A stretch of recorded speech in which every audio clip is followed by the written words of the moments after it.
Hello and welcome to People's News. This is your weekly roundup covering the major geopolitical, economic and security developments shaping the international landscape over the past few days. This week was defined by escalation in Ukraine as the war entered its fifth year, rising tension around Iran, sweeping changes in global trade policy and mounting pressure on the global economic outlook. Ukraine. War enters its fifth year. Russia launched one of its largest aerial barrages in recent months across Ukraine, targeting Kyiv and critical energy infrastructure. Strikes were also reported in Zaporizhia as the war formally entered its fifth year, a milestone that underscores how entrenched the conflict has become. Energy systems once again appeared to be a central focus, with Ukrainian authorities reporting outages and emergency repair operations. Meanwhile, multiple rounds of peace talks in Geneva ended without breakthrough.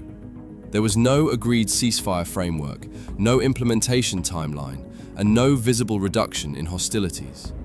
At the same time, the European Union remained deadlocked on a new Ukraine sanctions package and additional financial support measures.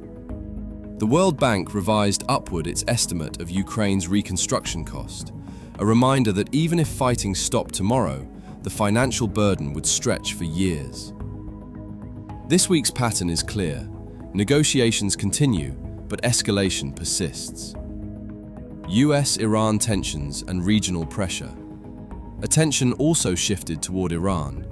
Multiple rounds of US-Iran nuclear talks moved from Geneva to Muscat and then Vienna, indicating sustained diplomatic effort.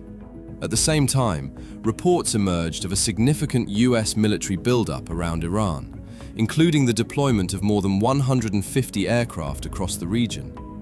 Iran conducted military drills and temporarily closed parts of the Strait of Hormuz during live-fire exercises, a symbolic move in one of the world's most critical energy corridors. Russia warned of what it described as unprecedented escalation around Iran, adding another layer of geopolitical tension. Taken together, diplomacy and military signaling are moving in parallel. Talks are active, but so is strategic positioning. Gaza and broader Middle East developments. In Washington, former President Donald Trump announced the launch of a proposed Board of Peace, pledging funding for Gaza reconstruction and outlining plans for a potential stabilization force. Separately, a United Nations mandated report concluded that more than 25,000 Palestinians have been killed in the conflict and documented what it described as extensive violations of international humanitarian and human rights law. These findings increase international pressure, though enforcement mechanisms remain politically complex. Regional security flashpoints. Elsewhere, Pakistan carried out cross-border airstrikes into Afghanistan, signaling heightened tension along the frontier. In Mexico, the reported killing of cartel leader Nemesio Rubén Oseguera Cervantes triggered nationwide violence, underscoring the volatility of the security situation. Poland announced its withdrawal from the Ottawa Convention, the international treaty banning anti-personnel landmines, a move reflecting shifting defense priorities amid regional security concerns. And reports emerged suggesting a potential full withdrawal of US troops from Syria, though official confirmation remains limited. Trade and economic realignment. Global trade policy also shifted significantly this week. The US Supreme Court issued a ruling curbing certain tariff powers, even as new, across-the-board import tariffs ranging between 10 and 15% were introduced. Markets reacted to the policy shift, and businesses began scrambling to adjust supply chains and pricing strategies.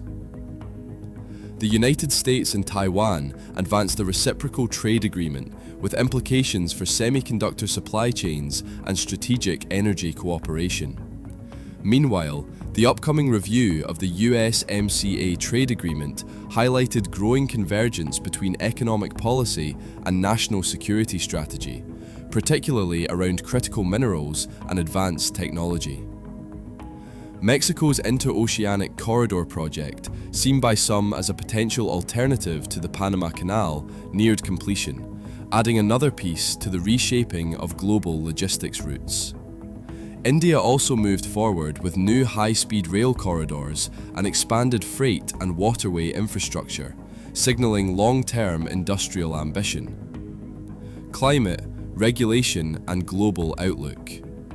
In climate policy, the United States Environmental Protection Agency removed the long-standing endangerment finding that underpinned federal climate regulations, placing several existing rules into legal uncertainty.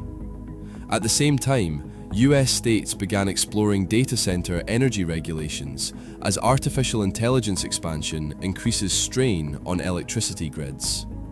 In China, regulators launched a nationwide climate disclosure trial aligned with international reporting standards, signaling continued integration of climate considerations into financial governance.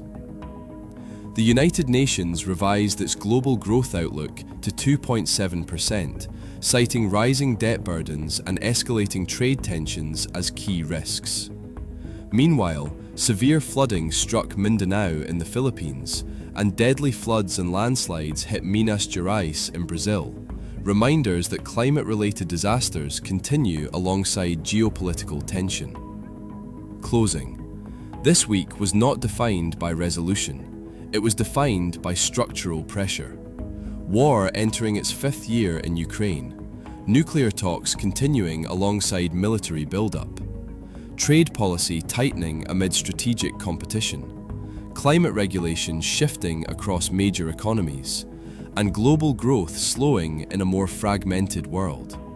The question now is whether diplomacy, economic coordination, and regulatory clarity can keep pace with the speed of geopolitical change. We'll continue to track it. Thank you for watching People's News, and we'll see you next week.